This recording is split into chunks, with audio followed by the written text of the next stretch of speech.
मान लीजिए हमारे पास एक कंपाउंड है एथेन, इसमें हमने हाइड्रोजन को हटा के क्लोरीन लगाया, तो केवल एक पॉसिबिलिटी है कि यहाँ से या यहाँ से कहीं से भी हाइड्रोजन लगाएं, केवल CH3CH2Cl बनेगा। लेकिन अगर प्रोपेन लेते हैं तो यहाँ पे दो पॉसिबिलिटी बनती है, इन दोनों से निकालें तो 1 क्लोरोप्रोपेन बनेगा, और अगर आप बीच वाले कार्बन से निकालते हैं तो 2 क्लोरोप्रोपेन बनेगा।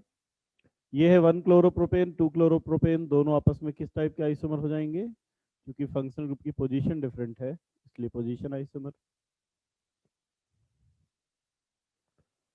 10 तो हुआ था, हाँ 10 तक हो गया था। चलो आगे, इस बार इन दोनों से सेम प्रोडक्ट, यहाँ से या यहाँ से, और एक बीच वाले पे, तो 2 क्लोरोप्रोपेन, 2 क्लोरोब्यूटेन और 1 क्लोरोब्यूटेन, ये भी आपस में पोजीशन आइसोमर। अगर हम आइसोब्यूटेन लेते हैं तो इन तीनों में से कहीं से भी हाइड्रोजन निकालें, एक ये बन जाएगा और एक ये बन जाएगा। यहाँ पे मेन चेन 1 2 3 कार्बन की, यहाँ पे भी 3 कार्बन की, ये दोनों भी आपस में पोजीशन आइसोमर होंगे। यहाँ पे देखिए, एक यहाँ से, तो ये फर्स्ट वाला बन गया। अब इन दोनों में से कहीं से भी हाइड्रोजन निकालें, प्रोडक्ट सेम बनेगा। दूसरा यहाँ से, तो ये दूसरा प्रोडक्ट बन गया। तीसरा यहाँ से, ये वाला बन गया। और चौथा यहाँ से। तो अगर हम आइसो पेंटेन लेते हैं तो उससे टोटल 5 प्रोडक्ट्स पॉसिबल हैं, सॉरी टोटल 4 प्रोडक्ट्स पॉसिबल हैं। चलिए कुछ और एग्जांपल लेते हैं। यहाँ पे देखिए, कुछ पर्टिकुलर पोजीशन ऐसी हैं, यहाँ से या यहाँ से सेम प्रोडक्ट बनेगा। कौन सा वाला? 1। दूसरा, इन दोनों से सेम बनेगा, दूसरा ये वाला बना। तीसरा यहाँ से बनेगा ये, और चौथा बनेगा यहाँ से। वॉइस बढ़ा दीजिए। तो टोटल 4 प्रोडक्ट्स। इस बार C6H12 है, इसमें सारे हाइड्रोजन आइडेंटिकल हैं, कहीं से भी हाइड्रोजन लगा के क्लोरीन निकाल दें तो केवल सिंगल प्रोडक्ट, मतलब इस बार कोई भी आइसोमेरिज्म पॉसिबल नहीं है। ये मिथाइल साइक्लोहेक्सेन है, और मिथाइल साइक्लोहेक्सेन में देखिए एक पॉसिबिलिटी है यहाँ से, तो ये 1 ये बन गया। दूसरा यहाँ से 2 ये बन गया। तीसरा यहाँ से, चौथा यहाँ से। अगर यहाँ से निकालते तो देखिए बना देता हूँ मैं यहाँ पे, ये यहाँ पे लगा दिया।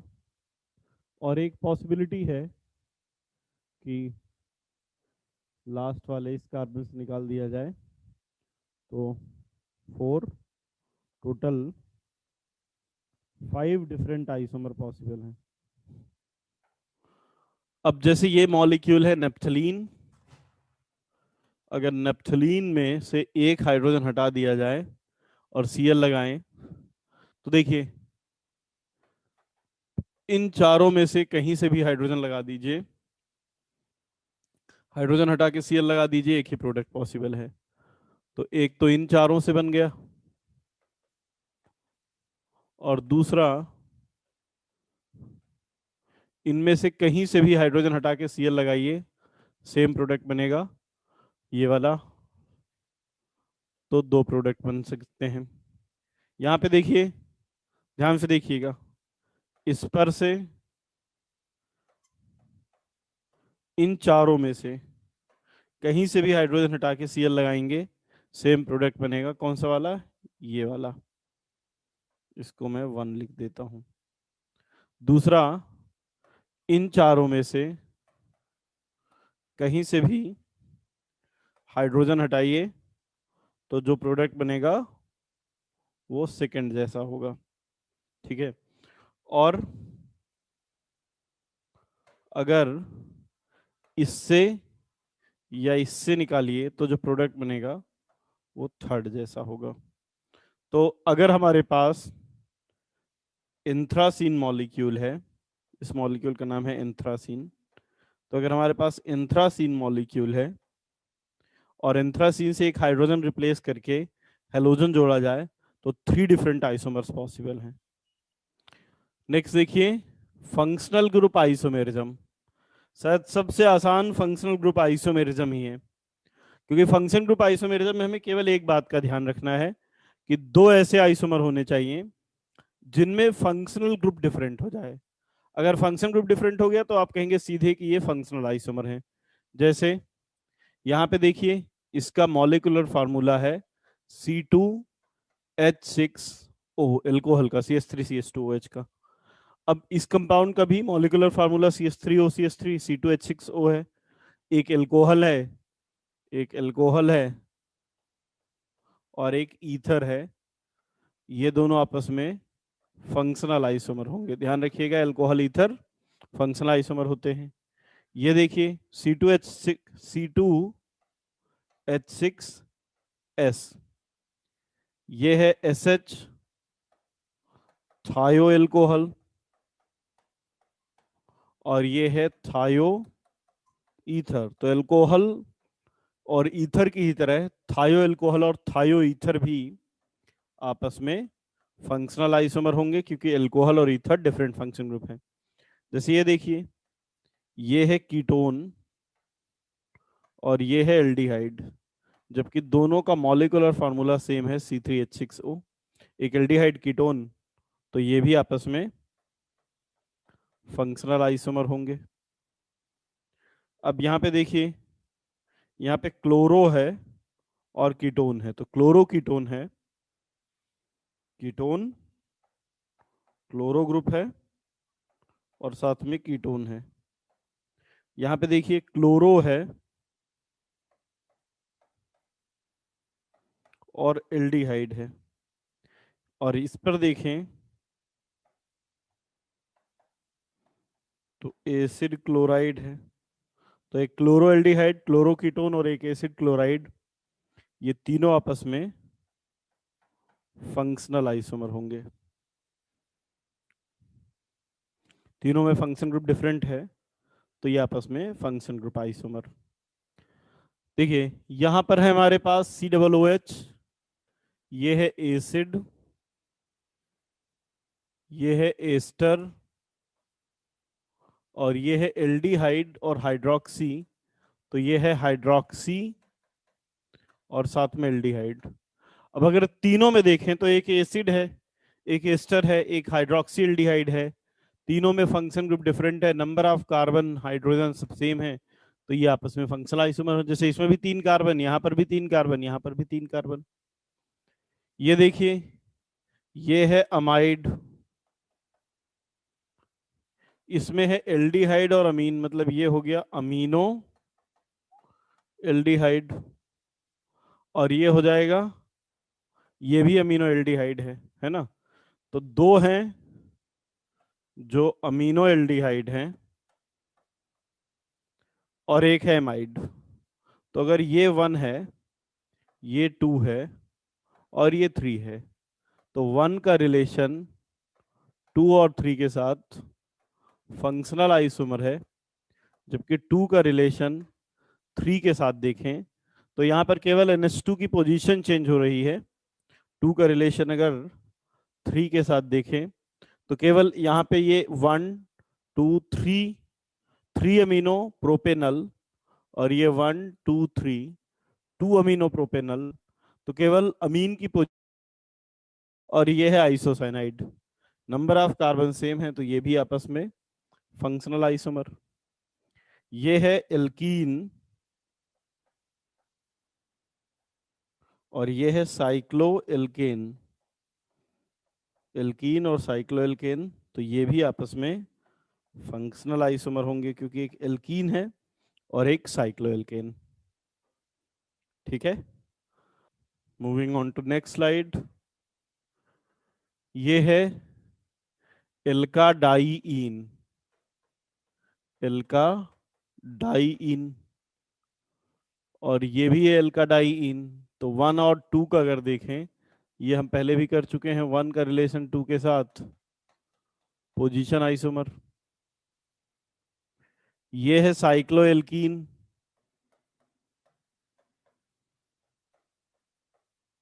ये भी है साइक्लोएल्कीन, और ये भी साइक्लोएल्कीन, है ना। साइक्लोएल्कीन ही है तीनों। ऊपर वाला एल्काडाइइन, नीचे वाला साइक्लोएल्कीन। तो 1 2 3, 1 2 का रिलेशन, ये 3 है, 4 है, 5 है ना। 1 और 2 का रिलेशन 3 4 और 5 से भी अगर हम देखें तो फंक्शनल होगा। ऐसे ही 1 और 2 का रिलेशन 6 और 7 से भी देखें तो फंक्शनल होगा, है ना। ध्यान रखिएगा, वो रिंग चैन भी हैं, फंक्शनल भी हैं। रिंग चैन जो होते हैं वो बाय डिफॉल्ट फंक्शनल भी होते हैं। और देखिए, ये है नाइट्रो NO2 और ये है ONO। नाइट्रो और नाइट्राइट, यहां पर भी डिफरेंट फंक्शन ग्रुप है, ये भी फंक्शनल आइसोमर होंगे। और देखिए, इन तीनों का मॉलिक्यूलर फार्मूला C3H9N है। C3H9N। एक है 1 डिग्री अमीन क्योंकि नाइट्रोजन एक कार्बन से जुड़ा है। यह है 2 डिग्री अमीन क्योंकि नाइट्रोजन 2 कार्बन से जुड़ा है। ये 3 डिग्री अमीन क्योंकि नाइट्रोजन 3 कार्बन से जुड़ा है। अब ये तीनों भी आपस में फंक्शनल आइसोमर ही होंगे। 1 डिग्री, 2 डिग्री, 3 डिग्री अमीन और फंक्शनल आइसोमर। देखिए, ये है अमाइड CONH2, और ये है इमिडोल, अमाइड इमिडोल। ये भी फंक्शनल आइसोमर होंगे, ये भी फंक्शनल आइसोमर हैं, अमाइड इमिडोल, दोनों में फंक्शन ग्रुप डिफरेंट है। जैसे ये है बेंजाइल अल्कोहल, ठीक है, ये है फिनॉल, ये ऑर्थो वाला हो जाएगा, ये मेटा, है ना। ये ऑर्थो वाला है, ये मेटा वाला, और ये पैरा वाला यहाँ पे बना लेते हैं, यहाँ ये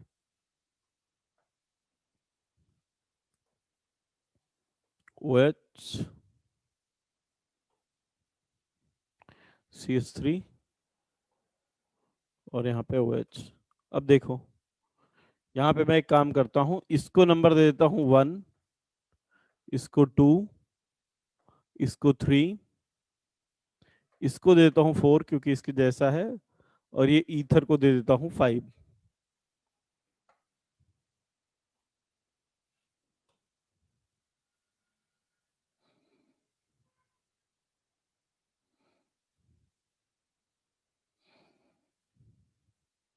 अब इनके रिलेशन देखता हूँ।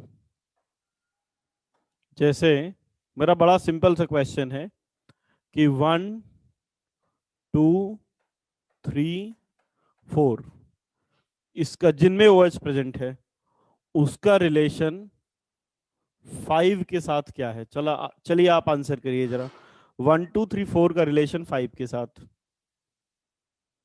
फंक्शनल, क्योंकि ये वाला ईथर है 5 वाला, तो ये हो गया फंक्शनल आइसोमर, कोई डाउट नहीं है इसमें। अब 2 नहीं सॉरी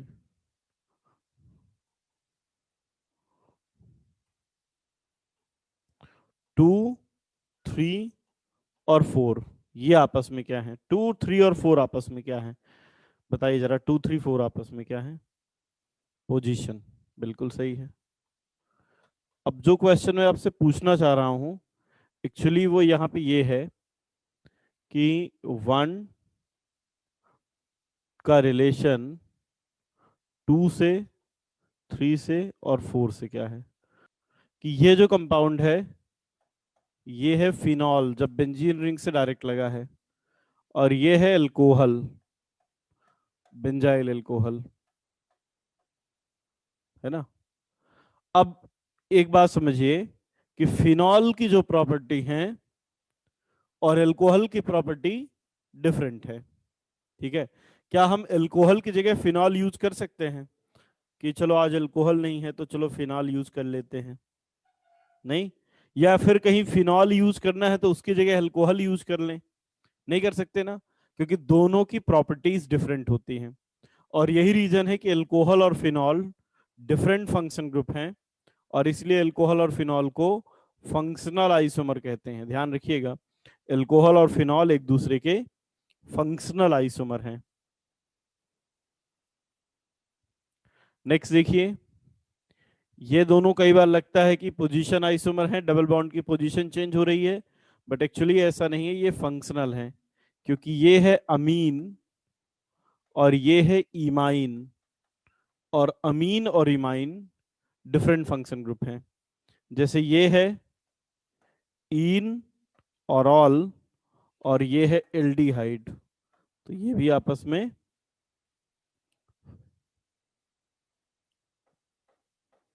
ये इनॉल, ये एल्डिहाइड, और ये ईथर फंक्शन ग्रुप है। तो ये तीनों आपस में क्या हो जाएंगे, ये तीनों आपस में फंक्शनल आइसोमर होंगे, क्योंकि तीनों में फंक्शन ग्रुप डिफरेंट है। यहां पे देखिए, ये है 3 कार्बन का एसिड, ये है एस्टर, और ये है एल्कॉक्सी,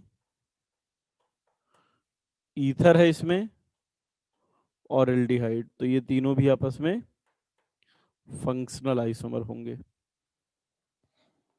चलिए पहले मेटामेरिज्म पढ़ लेते हैं, और मेटामेरिज्म के बाद एक और है रिंग चेयर आइसोमेरिज्म, बिल्कुल सिंपल है, उसको देख लेंगे। देखा, मेटामर क्या होते हैं, कोई भी ऐसे compound having same function group but different in alkyl groups attached with polyvalent function group. Function group same हो और पॉलीवेलेंट फंक्शन ग्रुप से लगे हुए रेडिकल डिफरेंट हो। तो पहला क्वेश्चन तो ये आता है कि पॉलीवेलेंट फंक्शन ग्रुप कौन से हैं। तो पहले देखो, मोनोवेलेंट क्या है, जिससे एक रेडिकल अटैच्ड हो सके, जैसे अल्कोहल से एक ही रेडिकल अटैच्ड हो सकता है, मोनोवेलेंट। ईथर पॉलीवेलेंट है, क्योंकि इससे 2 रेडिकल अटैच्ड हो सकते हैं। Thio alcohol monovalent, thio ether polyvalent. Aldehyde monovalent, ketone polyvalent. Ester polyvalent, जबकि एसिड मोनोवेलेंट। 1 डिग्री अमीन अगर देखें तो इससे केवल एक एल्काइल रेडिकल अटैच्ड हो सकता है, तो monovalent. 2 degree amine polyvalent, 3 degree amine polyvalent. अगर हम अमाइड लें तो यहाँ पे 1 डिग्री अमाइड है जब नाइट्रोजन से एक कार्बन अटैच्ड है, तो 1 डिग्री अमाइड मोनोवेलेंट है, क्योंकि एक रेडिकल अटैच्ड हो सकता है। ये 2 डिग्री अमाइड है और ये पॉलीवेलेंट है। ये भी, ये देखिए, ये 3 डिग्री अमाइड है, ये भी पॉलीवेलेंट है। तो 1 डिग्री अमीन मोनोवेलेंट, 2 डिग्री और 3 degree amine polyvalent. 1 degree amide monovalent, 2 degree और 3 डिग्री अमाइड पॉलीवेलेंट। तो अगर इनमें से कोई भी एक फंक्शन ग्रुप है तब तो मॉलिक्यूल मेटामेरिज्म शो करेगा, और अगर इनमें से कोई भी फंक्शन ग्रुप है तो फिर वो मेटामेरिज्म शो नहीं करेगा। तो पहली कंडीशन तो ये है कि फंक्शनल ग्रुप पॉलीवेलेंट होने चाहिए। ठीक है, कौन से पॉलीवेलेंट, मतलब इनमें से कोई एक होना चाहिए। अब पहली कंडीशन तो ये थी, दूसरी कंडीशन ये है कि जो पॉलीवेलेंट फंक्शन ग्रुप है उससे लगे हुए रेडिकल डिफरेंट होने चाहिए। अब रेडिकल डिफरेंट होने चाहिए तो रेडिकल 2 तरीके से डिफरेंस हो सकते हैं। एक तो हो सकता है रेडिकल के साइज में डिफरेंस आ जाए, और दूसरा हो सकता है साइज की जगह अटैचमेंट में डिफरेंस आए। देखिए, साइज में डिफरेंस आने का मतलब क्या है यहाँ पे, जैसे एक कंपाउंड है जिसका मॉलिक्यूलर फार्मूला C4H10O है ना। अब इसका एक आइसोमर ये बना, इसमें इधर भी 2 कार्बन और इधर भी 2 कार्बन। दूसरा बना जिसमें एक कार्बन है इधर और इधर 3 कार्बन है। अब आप देखिए कि चेंज क्या आया है, रेडिकल के साइज में चेंज आ गया। पहले 2-2 कार्बन के रेडिकल थे, अब एक कार्बन का और 3 कार्बन का। तो 1 और 2 में अगर हम देखें तो रेडिकल के साइज में चेंज आया है। साइज का मतलब साइज कब चेंज होता है? जब नंबर ऑफ कार्बन चेंज हो जाए, तो इनको हम कहेंगे दे आर ओनली मेटामर। इनको हम कहेंगे दे आर ओनली मेटामर। अब दूसरी बात ध्यान रखिएगा, जब साइज में चेंज ना हो, साइज में चेंज नहीं हो मतलब अटैचमेंट में चेंज होगा, नंबर ऑफ कार्बन दोनों साइड इक्वल रहेंगे। और जब अटैचमेंट में चेंज होता है तो वो आइसोमर मेटामर तो होते ही हैं, लेकिन मेटामर के साथ साथ आइदर चेन या पोजीशन भी होते हैं। जैसे 2 और 3 में अगर हम देखें, अगर मैं बात करूं 2 और 3 की, तो देखिए यहां पे साइज में कोई चेंज नहीं आया है। कैसे? यहां पे अगर आप देखेंगे तो एक एक कार्बन का, यहां पर भी एक कार्बन का, यहां पे इसमें 3 कार्बन है, यहां पर भी 3 कार्बन है। तो साइज में कोई चेंज नहीं आया। जब साइज में चेंज नहीं है तो फिर चेंज है क्या? तो देखिए चेंज यहाँ अटैचमेंट में है। कैसे? यहाँ पे 1 2 3 1 पे अटैच्ड है, यहाँ पे 1 2 3 2 पे अटैच्ड है। तो ऐसे कंपाउंड चेंज तो है, तो मेटामर तो हैं, लेकिन अब आप बता दीजिए मेटामर के साथ क्या है? ये चैन है या पोजीशन है? मेटामर के साथ चैन है या पोजीशन है? सब लोग लिख के बताइए जरा चैट में। पोजीशन, यस, क्योंकि एक है 1 मेथॉक्सी प्रोपेन, दूसरा है 2 मेथॉक्सी प्रोपेन। पोजीशन चेंज हुई है, इसलिए पोजीशन आइसोमर।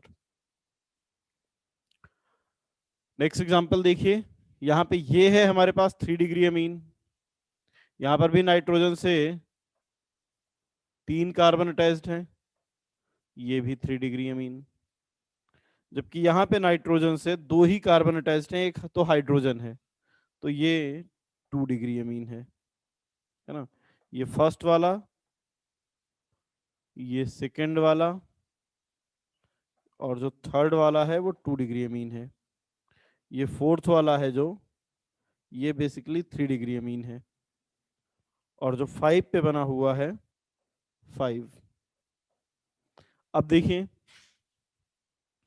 अगर एक 3 डिग्री अमीन है, ये 3 डिग्री अमीन, ये 3 डिग्री अमीन, और ये 3 डिग्री, जबकि ये वाला 2 डिग्री और ये वाला भी 2 डिग्री अमीन, तो आप बताइए 2 डिग्री अमीन और 3 डिग्री अमीन में क्या रिलेशन होगा? 2 डिग्री अमीन और 3 डिग्री अमीन आपस में क्या होंगे? सभी लोग लिख के बताएं कि अगर एक 2 डिग्री अमीन है और एक 3 डिग्री अमीन है, तो ये आपस में किस टाइप के आइसोमर होंगे? अगर हम बात करें 1 की और 2 की, तो हमने ये तो क्लियर था कि 1 2 और 4 का रिलेशन जब हम 3 और 5 से करते हैं तो वो फंक्शनल आइसोमर होते हैं। लेकिन अब कुछ और भी रिलेशन देखते हैं। जैसे 1 का रिलेशन 2 से अगर देखें, तो ये भी 3 डिग्री अमीन, 3 डिग्री अमीन। यहाँ पे 2 कार्बन का रेडिकल, 2 कार्बन का, 2 2 और 1 कार्बन के रेडिकल। जबकि यहाँ पे एक रेडिकल 1 कार्बन का है, 1 1 कार्बन और 3 कार्बन के रेडिकल। तो चेंज क्या आया है? रेडिकल के साइज में आया है। और अगर रेडिकल के साइज में चेंज आता है तो उसको हम कहेंगे ओनली मेटामर। मेटामर के साथ वो चेन और पोजीशन नहीं है, ओनली मेटामर। क्या आपको ये समझ में आ गया? अब देखिए यहां पे बात करते हैं 2 और 5 की, कि 2 का रिलेशन 5 के साथ क्या होगा। तो देखिए 2 में यहां पे है CH3CH2 2 कार्बन, यहां पे है 3 कार्बन, यहां पे 1 और 4 कार्बन। तो यहां पर भी साइज में चेंज आया है, तो ये भी ओनली मेटामर, मतलब मेटामर के अलावा कुछ और नहीं है वो।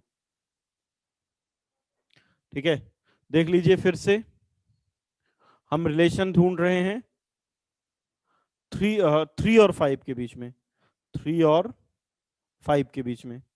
तो ये भी 2 डिग्री अमीन, ये भी 5 वाला भी 2 डिग्री अमीन। डिफरेंस क्या है कि यहाँ पे एक तरफ है 2 कार्बन, एक तरफ 3 कार्बन, यहाँ पे एक तरफ है 1 और एक तरफ है 4।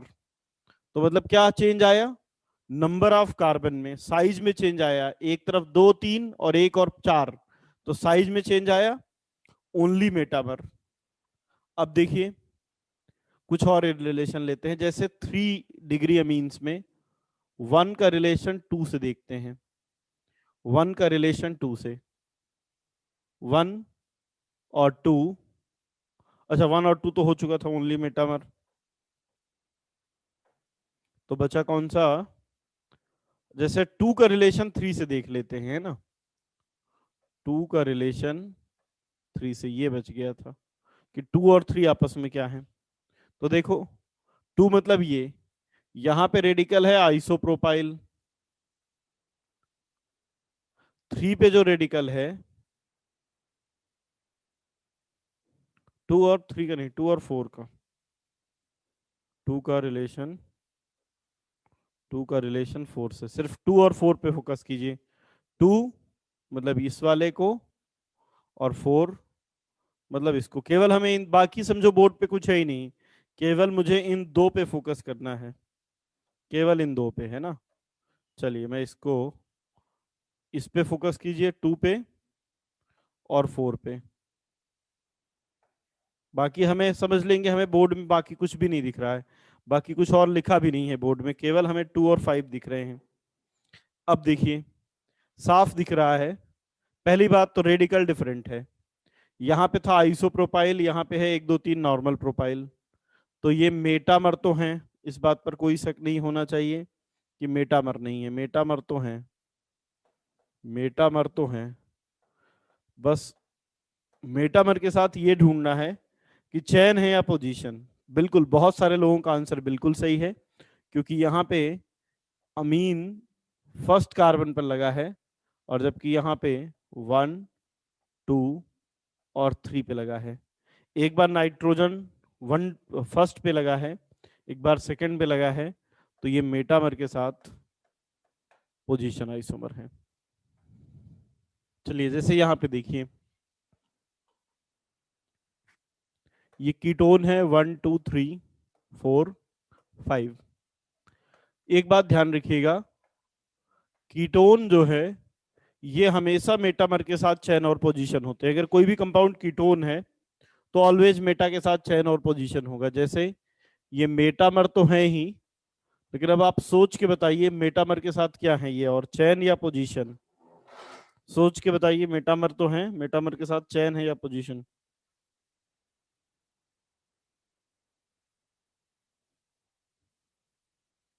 मेटामर के साथ ये, बिल्कुल सही जवाब है, ये मेटामर के साथ पोजीशन आइसोमर है। अगर हम इन दोनों की बात करें तो ये दोनों आइडेंटिकल हैं, ये दोनों आइडेंटिकल हैं। अगर इस मॉलिक्यूल को रोटेट कर दे तो ये सेम। देखिए यहाँ पे ये है C6H5, ये है C6H11। अब क्या हुआ, ये हो गया जो C डबल बॉन्ड O के साथ लगा है, ये हो गया C6H11, और जो ऑक्सीजन के साथ लगा है ये C6H5। तो चेंज हो गया ना, और चेंज किस में आया, साइज में। ये H11 था, अब जो सी पहले जो सी डबल बॉन्ड O के साथ लगा था वो C6H5 था, अब जो C डबल बॉन्ड O के साथ लगा है वो C6H11 है। तो हाइड्रोजन के नंबर में चेंज हो या कार्बन के नंबर में, साइज तो चेंज हुआ है, इसलिए ये भी ओनली मेटामर। आप ऐसा भी कह सकते हैं कि रेडिकल ही बदल गए, पहले जो C6H5 था C डबल बॉन्ड O के साथ, अब C डबल बॉन्ड O के साथ C6H11 है। और अगर रेडिकल बदल गए तो मेटामर ओनली, फिर वो चैन और पोजीशन नहीं है। ऐसे यहाँ पे S डबल बॉन्ड O के साथ पहले फिनाइल लगा था, अब S डबल बॉन्ड O के साथ साइक्लोहेक्साइल, तो ये मेटामर ओनली। यहाँ पे देखिए पहले Br इसके साथ लगा था, अब Br आ गया C डबल बॉन्ड O के साथ, और Cl चला गया फिनाइल के साथ, तो ये भी मेटामर ओनली। अच्छा, इसी में अगर एक चेंज मैं ऐसा करता, समझिएगा जरा, कि मैं केवल इस Br को यहां से उठा के यहां लगा देता, तो फिर वो मेटामर के साथ पोजीशन होता, या फिर इस Cl को यहां से यहां लगा देता तो फिर वो मेटामर के साथ पोजीशन होता। रिंग चेन आइसोमेरिज्म फंक्शनल के साथ भी हम पढ़ सकते हैं इसको। देखो कभी भी कोई दो आइसोमर हैं, अगर एक ओपन है और एक क्लोज्ड है तो उसको रिंग चेन आइसोमर कहेंगे। वन इज open chain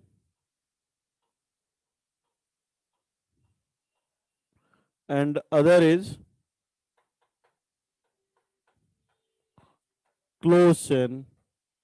अगर एक साइक्लिक है और एक असाइक्लिक है, एक ओपन है एक क्लोज्ड है, तो उनको रिंग चेन आइसोमर कहेंगे।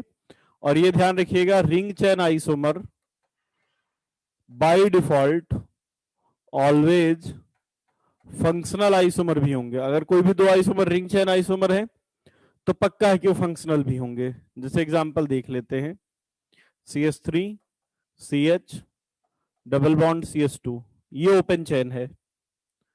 और अगर हम CH2 CH2 CH2 ले लें तो सेम मॉलिक्यूलर फॉर्मूला C3H6 को यूज करके हमने दोनों को लिखा है। ये ओपन है, ये रिंग है, तो ये आपस में रिंग चेन आइसोमर भी हैं और फंक्शनल आइसोमर भी हैं। ठीक है, और एग्जांपल देख लीजिए, जैसे CH3 CHO, इसका मॉलिक्यूलर फॉर्मूला क्या है? C2H4O। ये एल्डिहाइड है और इसी फॉर्मूले को यूज करके हम साइक्लिक ईथर भी लिख सकते हैं। ठीक है, तो अब ये दोनों भी ring chain isomer and functional isomer. ठीक है, और एक दो एग्जांपल देख सकते हैं रिंग चेन और फंक्शनल के। जैसे अगर हमारे पास CH2 double bond CH double bond CH2 है, तो ये एल्का डाइईन है, ये ओपन चेन है। और इसी मॉलिक्यूलर फॉर्मूला को यूज करके हम CH2 CH double bond CH, ये क्लोज्ड है, तो ये भी आपस में रिंग चेन आइसोमर होंगे और फंक्शनल भी होंगे। तो जब भी रिंग चेन है वो फंक्शनल भी होंगे। एक बात ध्यान रखनी है, अगर हम इसका प्रायोरिटी ऑर्डर देखें तो कोई भी दो आइसोमर सबसे पहले रिंग चेन होते हैं। अगर रिंग चेन और फंक्शनल दोनों हैं तो प्रायोरिटी किसको देंगे? रिंग चेन को। प्रायोरिटी का सीक्वेंस है, पहले रिंग चेन, फिर टाटोमेर, फिर फंक्शनल, फिर मेटा चेन और पोजीशन, मेटा चेन और पोजीशन। अब यहां पे एक बात और ध्यान रखना, और वो ये ध्यान रखना है कि रिंग चेन, टाटोमेरिज्म और फंक्शनल आइसोमर ये एक साथ हो सकते हैं। मेटा के साथ चेन और पोजीशन एक साथ हो सकते हैं। बस क्या ध्यान रखना है कि चेन और पोजीशन एक साथ नहीं हो सकते, चेन और फंक्शनल नहीं हो सकते। मेटा के साथ दो आइसोमर चेन और पोजीशन हो सकते हैं, और ये प्रायोरिटी का सीक्वेंस है।